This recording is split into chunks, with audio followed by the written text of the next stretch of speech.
Hey folks, welcome back to Frankenstein. Today we're looking at Volume 2, Chapters 3 through 8, The Education of a Monster. We had been wondering, where is the monster? Now that we've seen the monster again, we want to know, where has he been? There's been quite a period of time that's passed between the monster's creation, the murder of William, the execution of Justine, and now Victor's trip and his family's trip to the Alps. About a year and a half has passed between the monster's birth in November on a dark and stormy night, and Victor seeing him again very briefly at a distance on another dark and stormy night in May, and then more time passes after Justine's execution and the family trip here in August, and Victor is going to see him on the ice. Victor, when he did see him back in May, he knew. He didn't need any other proof. He just knew, or you could say he knew without any proof, that the creature had killed his brother. Now, as I've mentioned earlier, months have passed. It's August. The family are on a trip to the Alps, and Victor decides to go out on the glacier, on the ice field by himself. No surprise there, because Victor is absolutely a bit of an isolationist. And of course, he's dealing with deep depression and so on. And it's here that he sees the monster. This is Lynn Ward's art. This just really evocative art. Anyhow, what we see though in the monsters and what you see in the movies, what we see here is an agile, athletic, clothed, and as we'll find out, an eloquent being. Victor Frankenstein wants to kill the monster, but the monster, or the creature, we should probably call him creature. Monster is the way Victor wants us to look at it. Is he a monster? Perhaps, but anyhow, he's definitely a creature. Victor wants to kill the creature, but the creature persuades him to sit down and listen. The creature then is going to tell us a story and make a case and offer a deal to Victor Frankenstein, which leads us to him being the third narrator in our story. I should also point out, I just realized that I had misspelled tails in earlier slides. So there you go. But we have three narrators in this novel, Robert, Victor, and the creature, and all three narrators tell their stories on ice. As we read chapters 3 through 8 of Volume 2, we have to keep in mind that the creature is trying to persuade Victor Frankenstein of his case and to get Victor Frankenstein to enter into a deal with him. And the events that you read about in Volume 2, chapters 3 through 8, take place over a period of time from the creature's birth to the murder of William, which again is about 1.5 years. I know I'm repeating myself, sorry about that. The chapters largely take place in Germany. The events with the DeLacy family are going to take place somewhere, I think, relatively close to Ingolstadt, Germany. I know they're in Germany. They themselves are not German. They are French, and the language that the creature will learn will be French. But most of the events we're going to read about take place or are told in the DeLacy household near Ingolstadt, Germany. And then, of course, we're going to end up back here near Geneva. I'm not going to go into this, but you can read these chapters in light of the biblical account of God's creating Adam in Genesis chapter 1 through 2. But you should keep in mind that Shelley goes to John Milton's Paradise Lost for her source and inspiration, more so than the books of Genesis. So you get the creation of Adam's story and Eve to some extent, I guess you could say, but it comes really through John Milton more than it does through Moses. The monster tells us many things about himself. He tells us very briefly at the start of chapter 3 about those first few moments of life. And I really find that touching. He doesn't tell us much, and it's interesting, and it's all speculative. But I've kind of put that in the experience of Mary Shelley's own biography. She, of course, is a mother, and like all moms, holding a newborn, and she would have been holding a newborn in her arms, right? Little William Shelley was born in January of 1816, so he's very young when she's writing this novel. A mom would look at a baby, or dad looks at a baby, or brothers or sisters look at little babies and wonder what's going on in their head. I just want to know what's going on in their head. I want to know what they're thinking, what they're experiencing. And she gives us just a little taste of that in chapter 3. But what we find here is that he tells us about how he finds clothing that eventually will help I'm sorry, I got my place mixed up. This clothing, fortunately, has some of Victor Frankenstein's papers, including, as we'll find out, the lab notes on how to create life, which is going to prove quite helpful. He also finds a very large jacket. So remember, he's 8 foot tall. I'm not sure where he found such a big jacket. Maybe there was a big person around there, or maybe there was a fashion show going on. I'm not sure. He finds food. He figures out how to eat. He figures out fire. Concerning his food, he doesn't do alcohol and he doesn't eat meat. So he's a vegetarian teetotaler. And eventually he finds shelter. And this is where the majority of the story is going to take place. Is his time at the DeLacy household. I know it's a little hard to picture, but he's in this, room, let's call it a room that's connected to the house. It's not a bedroom or anything like that. It's something you would store stuff in, or animals, something like that. I need to go back and read that, but I got a little pressed for time. So anyhow, he's in this place connected to the household, and there's a little break in the plaster or in the wall where he'll spy on the family, and he'll be able to watch what they do and listen to them. Eventually he'll be able to learn to speak from watching and listening to them, and he'll eventually somehow be able to learn how to read. And y'all, this is not how people learn how to read. So this is pure fiction. And yes, in case you're wondering, this does mean that he is a peeping Tom or a peeping monster or a peeping Frankenstein if we give him the family name.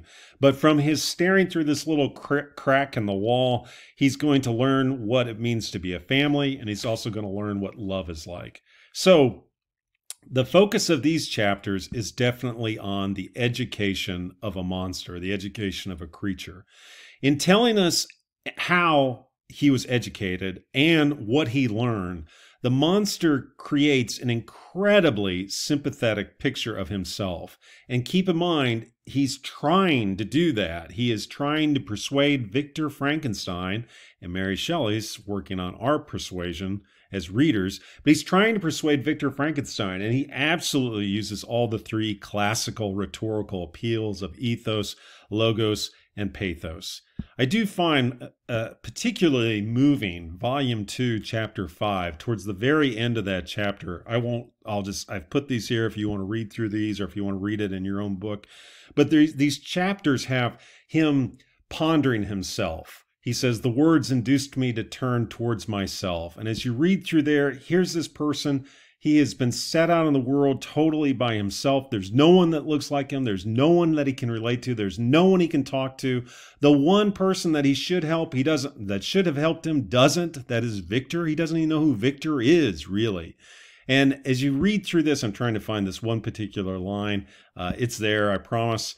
Oh, where is it? Y'all, it is. Oh, here it is. What was I? And I just think this section is so moving and so poignant.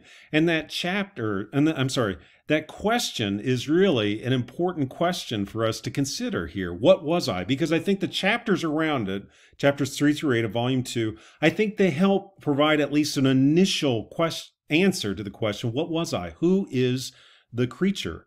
So as you read through these chapters, you should think about what image do we get of the creature? What qualities does he have? And he has qualities. And what virtues does he possess? So here's another beautiful piece of art from Lynn Ward. Just beautiful stuff. As we look through here, I'll give you some ideas and you can elaborate on them more in your own writing, your own thinking. But he's educated, absolutely. He is eloquent, and I just like to use this word erudite. Sure, I don't know how to spell the word tail, but I do know the meaning of erudite. He's well read. He might not have had much to read, but he's read it, and he's read it well. I would also say that he loves nature. He's one that hears the birds singing, and shortly before he meets William, and things take a very nasty turn, he's enjoying the sublime of nature. So he's just like his daddy. He's just like Victor. He also loves art. He is moved by the singing and the playing that takes place in the DeLacy household. And I would say his basic, or at least early, you had to debate what word here's the correct word to use. Maybe basic isn't. But at least his early or his initial nature is kind. I know that's surprising, but I think that's true. Look at all that he does for the DeLacy family. They are in horrific poverty, and he rescues them. He rescues a child's life, and for that, he gets a bullet in his shoulder. So at the same time that we see this kind nature of the creature, at least in his telling, the monster educates Victor Frankenstein about people. Every experience that the creature has with people is a negative one, extremely negative. It can go from a group of people throwing stones at him to when he saves a child's life, someone shoots at him. And then, of course, the heartbreaker is the DeLacy family. The DeLacy's, he was depending on them. He had put so much stock in their friendship, and it's all for nothing.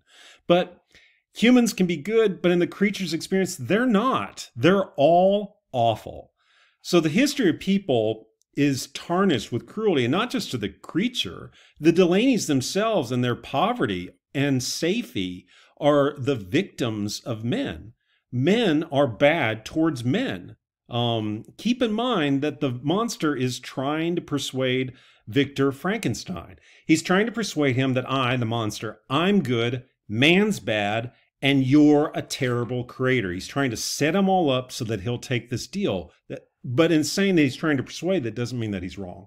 He could be totally right. The monster needs to make the case that he deserves a companion from the hands of Victor Frankenstein so he can leave the realm of mankind, including Victor Frankenstein and his family, leave that behind forever. The DeLacy's story, this long chunk of story, people think it goes on for too long. Here, as Leonard Woolf says, even the most ardent admirer must concede that the Safie, Felix, Agatha, DeLacy interlude is much too long. There's a little bit more to his quote. I will tell you this, I totally understand that. I've read it at times past and thought, man, this just goes on and on and on. But I now think that it actually makes quite a bit of sense. Is there a way to justify this or how it's essential to the story? Just consider the themes that this story illustrates, what precedes it, and what it sets up. We learn about the monster's education. We also learn about the awful history of humanity. So if we think the monster's a monster, we need to look at man in the same light. But what is the story that dominates the creature's narrative? If we were to separate this story from the rest of the novel and sell it by itself, what genre would it be? The creature, in telling his story, tells Felix and Safie's story. Why? I think it's a love story, y'all. And love is the ultimate anti-isolation. It's a love story between a parent and a child, which emphasizes the creature's loss with his own parent. He never had a mother, and Victor Frankenstein, well, he's not a good father. But it's also a love story between a man and a woman. It raises desire, the thing that he looks at and sees in this household. It raises desires in the creature. Like Adam needs an Eve, he needs a bride. The story that I would suggest to you does a really nice job of setting up the creature's request, which is going to fuel the rest of the story.